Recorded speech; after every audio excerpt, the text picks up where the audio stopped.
السلام علیکم ورحمۃ اللہ وبرکاتہ۔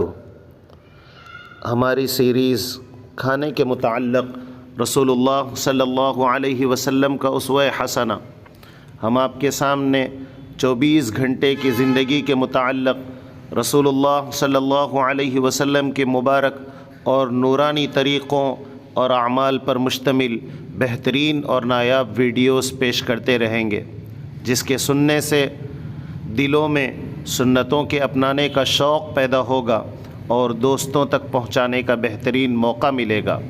آج کی اس حدیث مبارکہ میں حضرت جابر رضی اللہ تعالیٰ عنہ سے روایت ہے، نبی کریم صلی اللہ علیہ وسلم نے ارشاد فرمایا، بسم اللہ کہنا شروع کھانے میں بھول جائے تو بعد میں پڑھ لو۔ گزشتہ ویڈیوز میں ہم نے یہ سنا ہے کہ اگر کھانے کے شروع میں اللہ کا نام لینا بھول جائے تو جب یاد آ جائے بسم اللہ اولہ و آخرہ پڑھ لینا چاہیے۔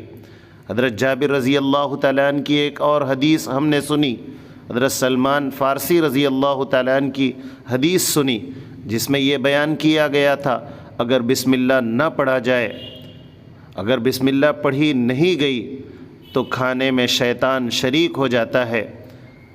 اس حدیث مبارکہ میں کھانے کے ابتدا میں اگر بسم اللہ پڑھنا بھول جائے تو جب یاد آ جائے اللہ کا نام لے لینا چاہیے۔ اللہ تعالی عمل کی توفیق۔